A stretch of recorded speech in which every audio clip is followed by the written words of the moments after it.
మీ business ఏదైనా మీ ఊర్లో promotion చేయాలంటే అది సుమన్ టీవీతోనే సాధ్యం. ఇప్పుడే సంప్రదించండి.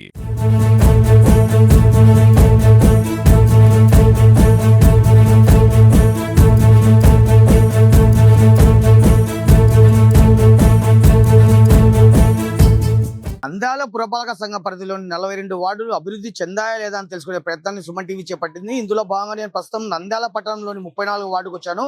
ఈ వార్డు కౌన్సిలర్ పేరు మహబూబ్ అలీగా తెలిసింది. నేను ప్రస్తుతం అతనితో మాట్లాడి ఈ వార్డు అభివృద్ధికి తాను స్థానిక కౌన్సిలర్ గా ఎలాంటి అభివృద్ధి చేశారు, అసలు ఆ అభివృద్ధి కోసం ఈ వార్డు సమస్యల పరిష్కారానికి తాను కృషి చేశారా లేదా, చేయగలిగాడా లేదా అని తెలుసుకొని సుమన్ టీవీ ప్రేక్షకుల వివరించే ప్రయత్నం చేశాను.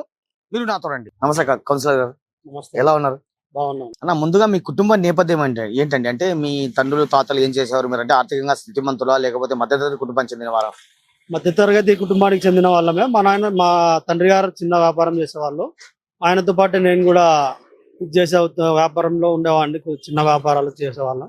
కాకపోతే నేను ఇదైన తర్వాత నేను స్టేజ్ 2 కాంట్రాక్టర్గా కొన్ని రోజులు చేయడం జరిగింది. మార్కెట్ మా రేషన్ షాప్లకు సంబంధించిన ఇది.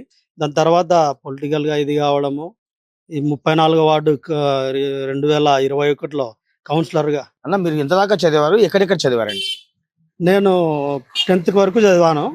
ఇక్కడే సెయింట్ మేరీ స్కూల్ అని చెప్పి ఉన్నది. ఆ స్కూల్లో మా వీసీ కాలనీలో 10th వరకు చదవడం జరిగింది. 10వ తరగతితో మీరు చదువుకు స్వస్తి పలికారు.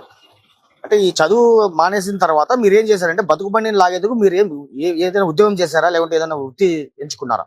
లేదు, మా తండ్రి గారు చేసే వ్యాపారంలో ఆయన చేదోడు వాదోడుగా ఉండి ఆ రోజు నుంచి అట్లనే చేయడం జరిగింది. మీ రాజకీయ అరంగేట్రం అనేది ఏ పార్టీ నుంచి సాగింది? ఏ సంవత్సరం జరిగిందండి? మా తండ్రులు గారు ఇప్పుడు అప్పటి నుంచి కూడా మేము టీడీపీలోనే వాళ్ళు ఉండేవాళ్ళు, యాక్టివ్గానే ఉండేవాళ్ళు. కాకపోతే ఈ పోటీ చేయడం అలాంటివి కాకుండా టీడీపీగా అభిమానులుగా ఉండి టీడీపీ కార్యకర్తలుగానే పనిచేస్తున్నారు. మా తండ్రి గారు అయితే వాళ్ళ అన్నగారితో అందరూ టీడీపీ కోసమే పనిచేయడం జరుగుతున్నాను. కౌన్సిలర్ గా మీకు ఈ ఎలక్షన్స్ లో మీకు అవకాశం ఎవరు కల్పించారు? ఏ విధంగా మీకు టికెట్ వచ్చిందండి? తెలుగుదేశం పార్టీ అవకాశం కల్పించినారు. అప్పుడు బ్రహ్మానందరెడ్డి గారు ఇన్ఛార్జ్ గా ఉన్నారు. ఆయన ఖచ్చితంగా మీరు ఇక్కడి నుంచి పోటీ చేయాలని చెప్పడం జరిగింది.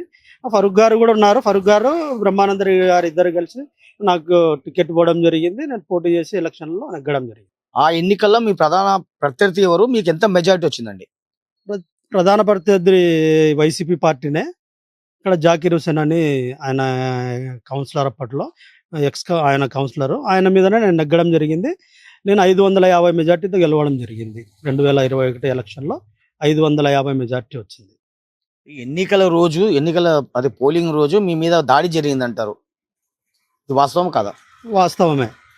జరుగుతున్న పోలింగ్ ప్రక్రియను చూసి మరి జీర్ణించుకోలేక ఏదో ఆ రోజు అయితే దాడి చేయడానికి ప్రయత్నించారు. దాడి కూడా జరిగింది. నాకు ముఖ్యమైన వ్యక్తి మీద కూడా ఆ రోజు దాడి జరగడంతో ఆ రోజు హాస్పిటల్ తీసుకుపోవడం జరిగింది. కానీ ఆ రోజు పోలీస్ పరంగా కానీ అన్ని విధాలుగా కానీ ఇబ్బందులు అయితే పెట్టడం జరిగింది. వాళ్ళు దాడి నేపథ్యంలో సానుభూతితో మీరు కౌన్సిలర్ గెలిచారనే ఒక వాదన ఉంది, ఇది వాస్తవం కాదంటారా? కాదు, వాస్తవం కాదు. నేను 2014లో పోటీ చేసి ఓడిపోవడం జరిగింది.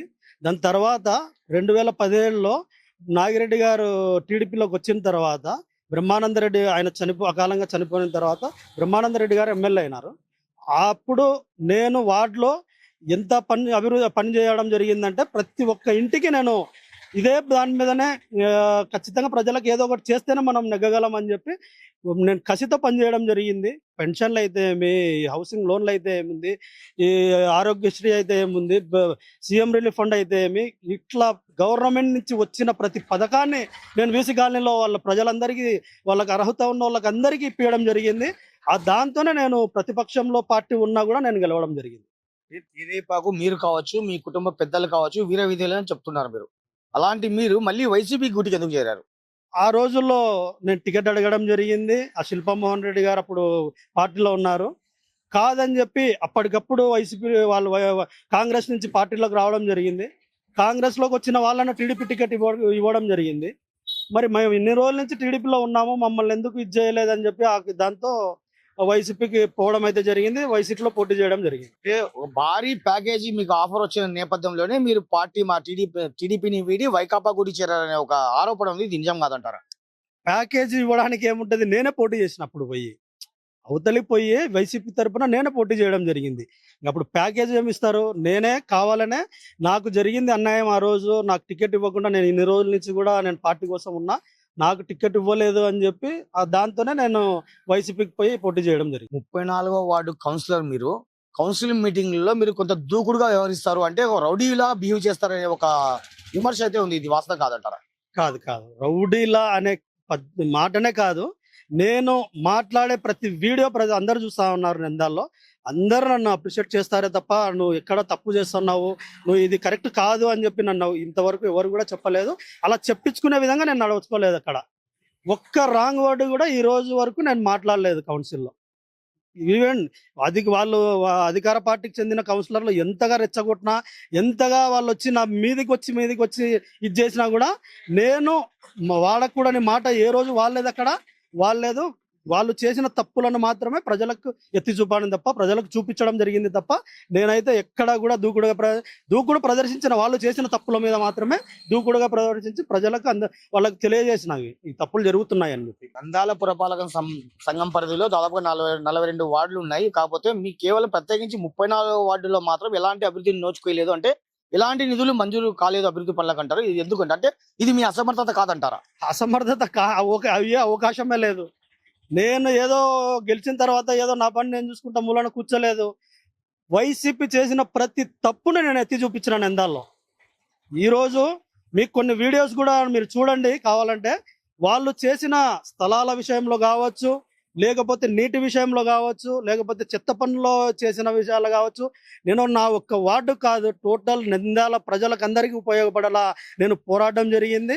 ఇది ఖచ్చితంగా ఎవరైనా ఒప్పుకుంటారు, చూసిన వాళ్ళు ప్రతి ఒక్కరూ దీన్ని ఖచ్చితంగా ఒప్పుకోవాల్సిందే. నేను నా అసమర్థత ఎక్కడా కాదు. నా మీద కక్ష సాధింపుతో ఈ వార్డులో 1,00,000 రూపాయలు కూడా వాళ్ళు మంజూరు చేయలేదు. ఇదైతే వాస్తవం. మిగతా 41 వార్డులలో ఏదో ఒక రకంగా పనిచేయడం జరిగింది. నేను వాళ్ళ తప్పులను ఎత్తి చూపిస్తున్నాననే ఒక కోపంతో, మరి ఏదో కక్ష సాధింపుతో నా వార్డులో అయితే ఏ నిధులు మంజూరు చేయలేదు. ఇదైతే వాస్తవము. ఇది నా అసమర్థత కాదు, వాళ్ళు కోపము, వాళ్ళ కక్ష సాధింపు అంతే. 34వ వార్డు పరిధిలో అంటే తెదేపా నాయకుల్లోనే తీవ్రమైన వర్గపోరు నడుస్తుంది అంటున్నారు. ఇది వాస్తవం కాదా? వర్గపోరేం కాదు, నడుస్తూ ఉంది మామూలుగా టోటల్గా. ఇప్పుడు నేను ఉన్నా కౌన్సిలర్గా, ఇంకా వాళ్ళు వచ్చి చేస్తూ ఉన్నారు. పార్టీ కోసం ఎవరు చేసిన ఇబ్బంది ఏం లేదు, చేసుకోవచ్చు. కాకపోతే వర్గం అనేది ఏం లేదు, జరుగుతూ ఉంది అంతే. అది ప్రస్తుతం అధికారంలో రాష్ట్రంలో ఉన్నది కూటమి ప్రభుత్వం అండి. అందులో మన లోకల్ మినిస్టర్ ఫరూక్ గారు ఉన్నారు. మీరు చూస్తే భూమా బ్రహ్మానంద రెడ్డి వర్గం చెప్పుకొని ఫరూక్ గారికి దూరంగా ఉన్నారంటున్నారు. ఇలాంటి పరిస్థితుల్లో స్థానిక కౌన్సిలర్గా అంటే మీరు 34వ వార్డు వాసుల శ్రేయస్సుకు ఆంక్షిస్తే మినిస్టర్ గారి దగ్గరికి వెళ్ళి ఈ వార్డు సమస్య పరిష్కారానికి మీరు ట్రై చేయొచ్చు, కానీ మీరు అలా వెళ్ళడం లేదు. కేవలం భూమా బ్రహ్మానంద రెడ్డి వర్గం అని చెప్పుకొని మీరు మంత్రి ఫరూక్ దూరంగా ఉంటున్నారనే ఒక విమర్శ ఉంది. లేదు, తప్పిది. ఈ విమర్శ ఏం కాదు. భూమా నాగిరెడ్డి వర్గం, భూమా బ్రహ్మానంద రెడ్డి వర్గము, ఇంకొక వర్గము ఇది కాదు. మేము టీడీపీలో ఉన్నాం, బ్రహ్మానంద రెడ్డి గారు కూడా టీడీపీలోనే ఉన్నారు. దీంట్లో వర్గాలు ఏమి లేవు.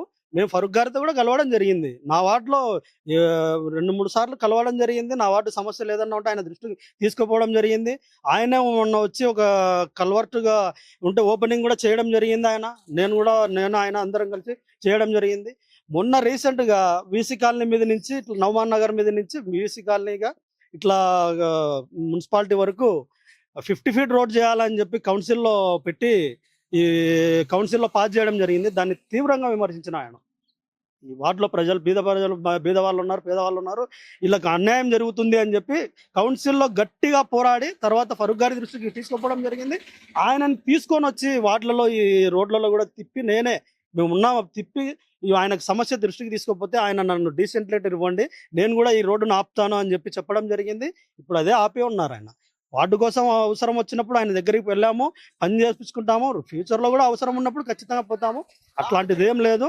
ఆయన టీడీపీకి చెందిన ఎమ్మెల్యే మినిస్టర్ గారు, నేను కౌన్సిలర్ను కాబట్టి వార్డుకు సంబంధించిన ఏ సమస్య అయినా కూడా ఆయన దృష్టికి తీసుకుపోవడం జరుగుతుంది, ఆయనతో పని చేపించుకోవడం జరుగుతుంది. 34వ వార్డు కౌన్సిలర్ గా మీరు మీ వార్డులో ప్రధానంగా గుర్తించిన సమస్యలు ఏంటి? ఆ సమస్యల పరిష్కారానికి మీ భవిష్యత్ కార్యాచరణ ఏ విధంగా ఉండబోతుంది? బీసీ కాలనీలో ఇంతకుముందు గతంలో టీడీపీ గవర్నమెంట్ ఉన్నప్పుడే అన్ని రకాల రోడ్లు, డ్రైన్లు చాలా ఇబ్బందులు లేకుండా చేపించడం జరిగింది.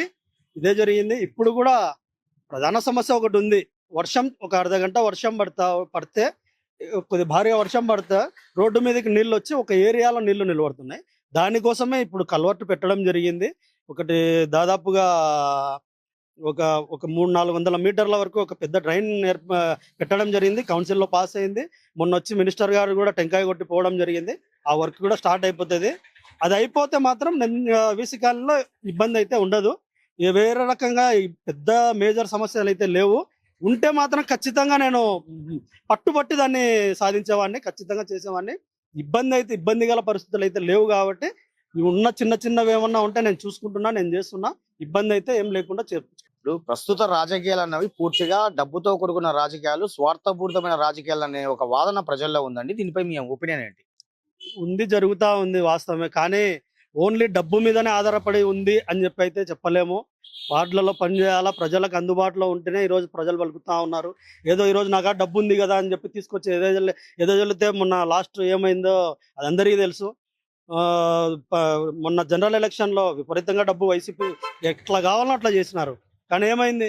ఎక్కడ కూడా ఏం కాకుండా కూటమి ప్రభుత్వానికి ప్రజలు ఏకధాటిగా ఏకపక్షంగా చేయడం జరిగింది.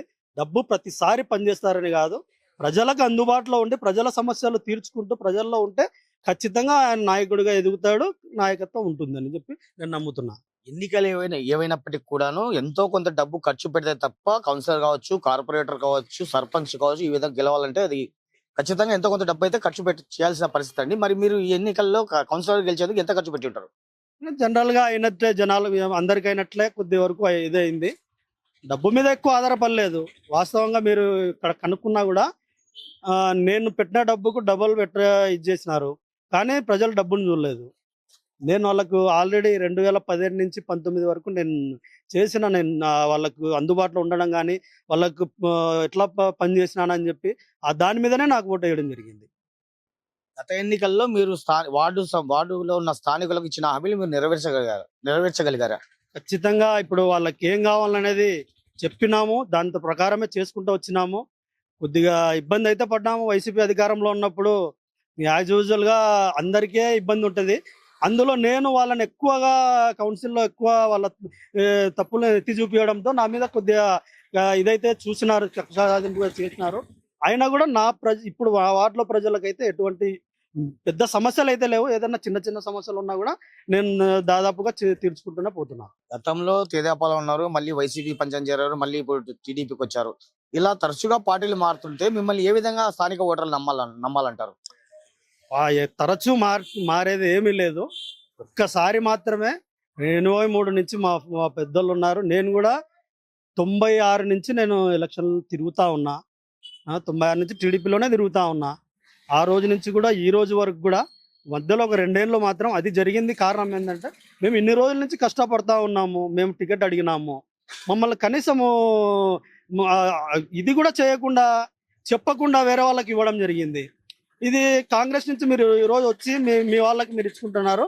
మేము టీడీపీలో ఇన్ని రోజులు చేసి మాకు అన్యాయం జరిగింది కదా అనే ఒక బాధతో ఆ రోజు అట్లా పోవడం జరిగిందే తప్ప మేము ఫస్ట్ నుంచి టీడీపీ, తర్వాత టీడీపీ, ఇక్కడి నుంచి కూడా టీడీపీలోనే ఉంటాం. దాంట్లో ఎక్కడ అనుమానం లేదు. ఏ విధంగా కూడా మా వార్డు ప్రజలకు కూడా తెలుసు మేము ఫస్ట్ నుంచి టీడీపీలోనే ఉంటాం, టీడీపీలోనే ఉంటారు వీళ్ళంతా అని చెప్పి కూడా వాళ్ళకు కూడా తెలుసు అండి.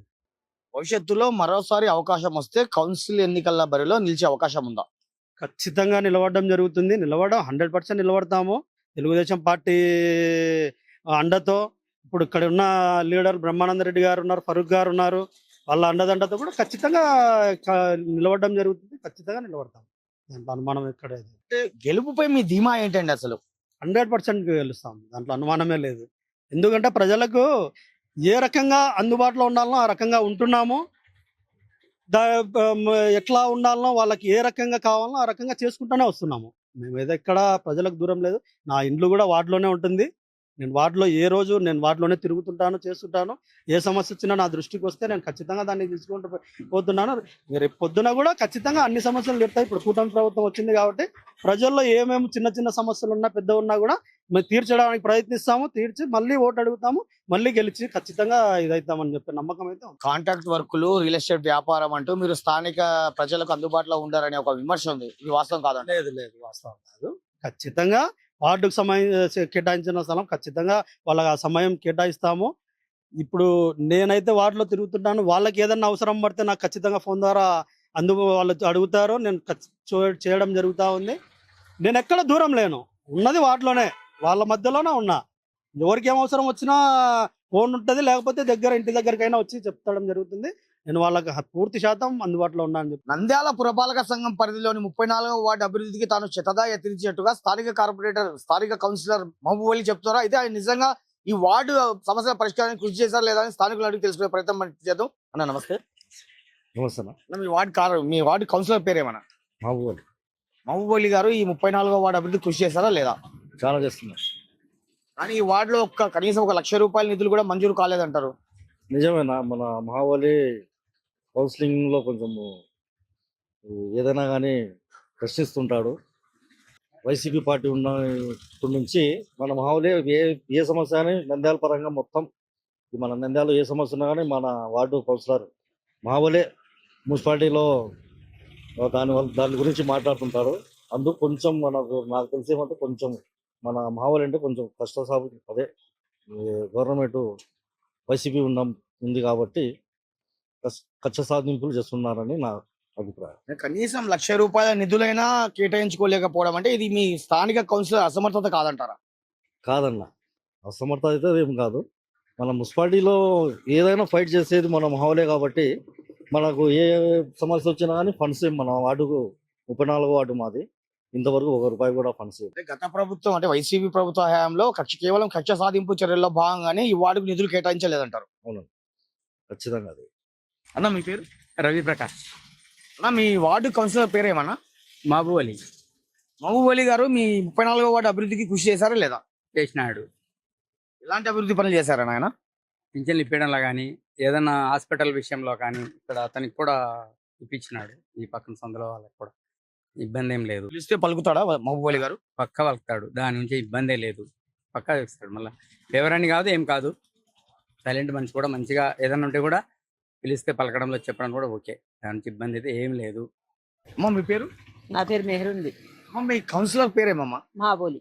మహబూబ్ అలీ, ఇప్పుడు మీ వార్డు సమస్యలు కంటే తాగునీరు కావచ్చు, ఈ సమస్యలు డ్రైనేజీలు కావచ్చు, ఈ సమస్యల పరిష్కారానికి కృషి చేస్తున్నారు లేదమ్మా? బాగా కృషి చేస్తున్నాడు, ఏం పర్వాలే. మాకు నీళ్లు రాలేదంటే ఆ పిల్లని ఫోన్ చేసి వాళ్ళని పడి తిప్పలు పడి తెప్పించాడని. ఇప్పుడు స్థానికులు పిలిస్తే పలకడు, అందుబాటులో ఉండాలంటారు. అట్లా ఏం లేదు, అవి ఎలా ఊహ మాటలే. ఇప్పుడైతే బాగా చేస్తున్నాడు. మాకు ప్రభుత్వం లేనప్పుడే చేసినాడు, ఇప్పుడు ఎందుకు చేయడు? బాగా చేస్తాడు, అదేం లేదు. आपका वार्ड काउंसलर का नाम क्या है? మహబూబ్ అలీ. మహబూబ్ అలీ अच्छा काम करता है అంటే ఈ వార్డు సమస్యల పరిష్కారానికి కృషి చేస్తున్నారా లేదా? మంచి పరిష్కారాలు చేసినాడు స్వామి. అందరికి బాగా అనుకూలంగా ఉన్నాడు. ఎవరికి ఏం కావాలైనా ఆయన చేత నాకు చేసినాడు. ఏమంటే ఇప్పుడు మధ్యలో ఇట్లా లేకుండా అట్లా లేకుండా చేసినారు ఆయన నాయకులు. మొదటి నుండి తెలుగుదేశం పార్టీ. నేను 26 సంవత్సరాల నుండి తెలుగుదేశం పార్టీ. ఇప్పుడు ఏదో ప్రభుత్వం వచ్చింది, ఇంత పనులు చేసుకున్నామంటే ఇట్లా ఉన్యాయం చేయలేకున్నాడు, లేనాయం చేయకున్నాడు. ఇద్దరికి ఇది అయిపోయింది. ఇప్పుడు మాకు ప్రభుత్వం పట్టాలు ఇచ్చామన్నారు, ఫ్రీగా ఇచ్చామన్నారు. తెలుగుదేశం వచ్చే ఆ పట్టాలు ఇవ్వలే. చంద్రబాబు ఆయన జగన్ ఏమన్నా 15,000 ఇచ్చి తీసుకోరని వద్దు ఈ ఆఖరి మేము ఫ్రీగా ఇచ్చామన్నారు. దానిలో మతికే చేసుకోలే. కొంచెం అది కూడా మతికే చేసుకొని ఇట్లా ఇచ్చే బీద వాళ్ళం చాలా మంది ఉన్నాము. మాకు మేలు ఉంటుంది, బాగుంటుంది.